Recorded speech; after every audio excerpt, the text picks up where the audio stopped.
Assalamualaikum warahmatullahi wabarakatuh. Perkenalkan, nama saya Salwa Amalia dari kelompok 2. Pada video kali ini saya akan membahas tentang hasil wawancara dari salah satu petugas surveillance yang ada di Puskesmas Tamamaung, Kota Makassar. Nah, adapun yang kami wawancarai di sana adalah Ibu Surfawati SKM. Beliau adalah seorang petugas surveillance epidemiologi yang sudah bekerja selama 13 tahun menjadi seorang petugas surveillance di Puskesmas Tamamaung, Kota Makassar. Nah, adapun program surveillance yang telah dilakukan di Puskesmas Tamamaung, Kota Makassar adalah surveillance epidemiologi penyakit menular dan tidak menular, surveillance gizi, surveillance counseling, dan lain-lain. Nah, dari hasil wawancara, tahapan surveillance yang telah dilakukan adalah tahapan sesuai dengan manajemen data di Puskesmas Tamamaung, yaitu menggunakan dua kategori dalam pengelolaan data, yaitu internal dan eksternal.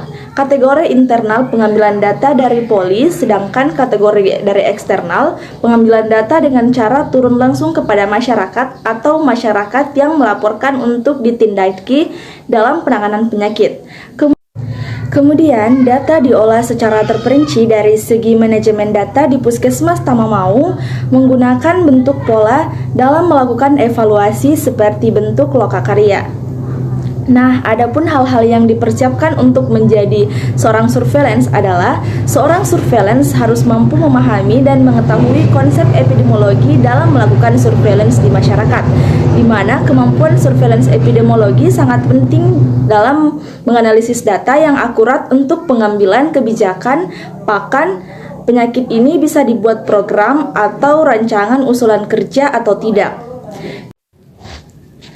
Nah, adapun kendala atau hambatan petugas surveillance di Puskesmas Tamamaung, yaitu pada saat penyelidikan kasus, di mana pada saat menuju lokasi penyelidikan untuk mensurvei kejadian baik penyakit atau KLB terjadi hambatan dalam penanganan penyakit, serta hambatan dalam pengelolaan data dan sistem perencanaan usulan kerja. Terkadang, sebagian perencanaan yang telah direncanakan sebelumnya tidak ditindaklanjuti, hanya memfokuskan pada perencanaan isu terkini.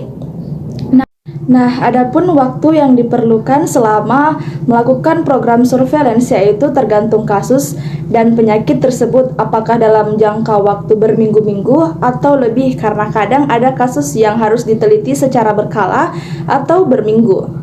Kemudian dalam melakukan surveillance di Puskesmas Tamamaung, petugas surveillance berkolaborasi dengan organisasi kesehatan seperti rumah sakit, laboratorium untuk mengumpulkan data kesehatan serta berkolaborasi dengan komunitas masyarakat setempat dalam melakukan tindakan pencegahan atau penyebaran penyakit, serta pelaporan dalam bentuk SKDR dengan pelaporan setiap minggu dan pelaporan e-ward ke Dinas Kesehatan dan Pusat. Nah, di sini saya akan menjelaskan tentang DBD. Jadi, apa sih itu DBD? Jadi, demam berdarah dengue atau DBD adalah penyakit yang disebabkan oleh virus dengue dan ditularkan lewat nyamuk Aedes aegypti. Nah, penyakit ini akan membuat penderitanya mengalami nyeri hebat, bahkan seluruh tulang dan persendian seakan-akan terasa patah. Jika tidak ditangani dengan baik, demam berdarah bisa menyebabkan komplikasi yang cukup parah, bahkan berpotensi menyebabkan kematian.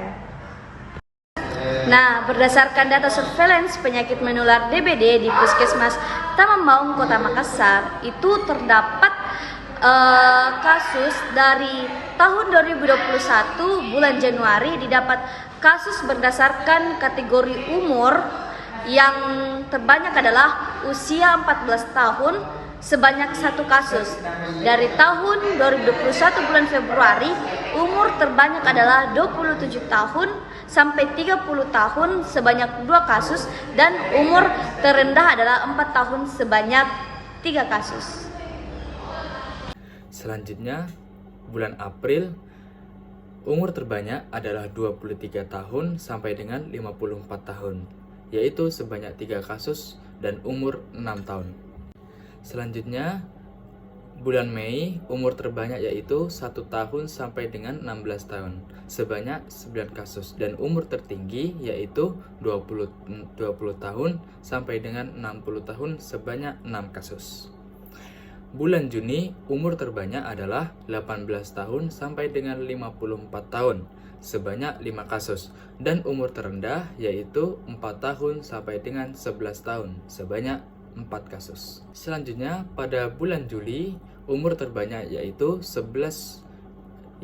pada saat umur 11 bulan sampai dengan 19 tahun, sebanyak 11 kasus. Dan umur terendah yaitu 11 bulan, sebanyak 3 kasus. Bulan Agustus, umur terbanyak yaitu 5-14 tahun, sebanyak 7 kasus, dan umur terendah yaitu 5 tahun, sebanyak 3 kasus. Selanjutnya, bulan September, umur terbanyak yaitu 2-23 tahun, sebanyak 9 kasus, dan umur terendah yaitu 2 tahun, sebanyak 4 kasus. Selanjutnya, pada tahun 2022, pada saat bulan Januari, umur terbanyak yaitu 13-37 tahun, sebanyak 4 kasus, dan umur terendah yaitu 37 tahun, sebanyak 1 kasus. Selanjutnya, bulan Februari, umur terbanyak yaitu 7 tahun sampai dengan 44 tahun, sebanyak 20 kasus, dan umur terendah yaitu 11 tahun, sebanyak 2 kasus. Pada bulan Maret, umur terbanyak yaitu 11 tahun sampai 26 tahun, sebanyak 6 kasus, dan umur terendah yaitu 11 tahun, sebanyak 3 kasus. Pada bulan April, umur terbanyak yaitu 14 tahun sampai 17 tahun, sebanyak 6 kasus, dan umur terendah yaitu 14 tahun, sebanyak 3 kasus. Pada bulan Mei, umur terbanyak yaitu 3 tahun sampai 38 tahun, sebanyak 6 kasus, dan umur terendah yaitu 11 tahun, sebanyak 3 kasus. Pada bulan Juni, umur terbanyak yaitu 5 tahun sampai 62 tahun, sebanyak 7 kasus, dan umur terendah yaitu 13 tahun, sebanyak 2 kasus. Pada bulan Juli, terbanyak yaitu 8 tahun sampai dengan 47 tahun, sebanyak 17 kasus, dan umur terendah yaitu 9 tahun, sebanyak 1 kasus. Sedangkan pada bulan September, yaitu hanya terdapat 1 kasus, yaitu di umur 42 tahun. Pada bulan Oktober, umur terbanyak dan terendah adalah 38 tahun, sebanyak 3 kasus. Sedangkan pada bulan November, umur terbanyak yaitu 7 tahun sampai dengan 56 tahun, sebanyak 3 kasus. Dan umur terendah adalah 7 tahun, sebanyak 3 kasus. Pada bulan Desember, umur terbanyak adalah 33 tahun, sebanyak 5 kasus, dan umur terendah yaitu 25 tahun, sebanyak 2 kasus. Selanjutnya, pada tahun 2023, bulan Januari terdapat 2 kasus pada umur 8 tahun dan 29 tahun. Sedangkan pada bulan Februari tidak terdapat pasien atau masyarakat yang terjangkit penyakit DBD.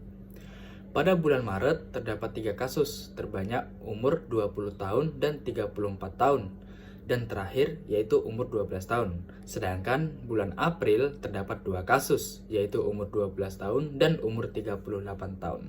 Selanjutnya, berdasarkan grafik tersebut, dilihat perbandingan kasus DBD pada tahun 2021, 2022, dan 2003, di mana pada bulan Januari, jumlah kasus baru dan kasus lama tahun 2021 sebanyak 1 kasus, sedangkan tahun 2022 sebanyak 2 kasus, dan tahun 2023 2 kasus.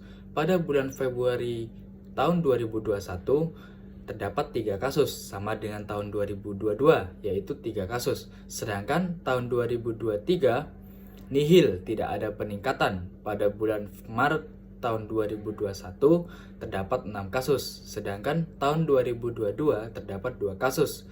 Sedangkan pada tahun 2023, terdapat 3 kasus.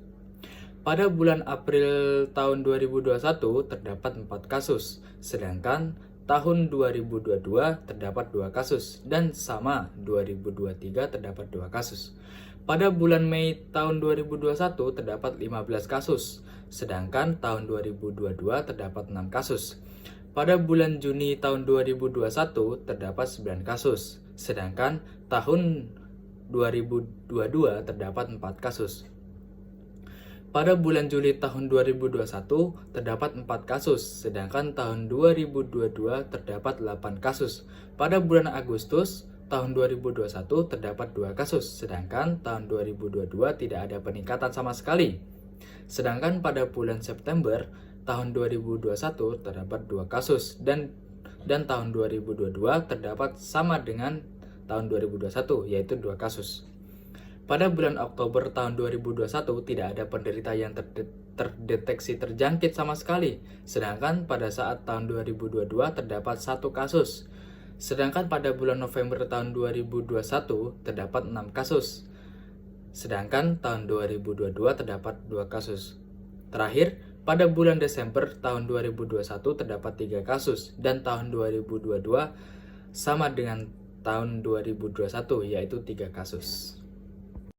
Kesimpulannya, data analisis data surveillance di Puskesmas Tamamaung Kota Makassar terkait surveillance penyakit DBD tahun 2021, tahun 2022, dan tahun 2023 didapat karakteristik individu berdasarkan kelompok umur dan jenis kelamin lebih tinggi pada usia 11 bulan sampai dengan 39 tahun dan terendah pada usia 40 ke atas. Data tersebut diambil dari data 3 tahun terakhir di Puskesmas Tamamaung. Itulah dari presentasi dari kelompok kami, kelompok 2. Kurang lebihnya mohon maaf. Wassalamualaikum warahmatullahi wabarakatuh.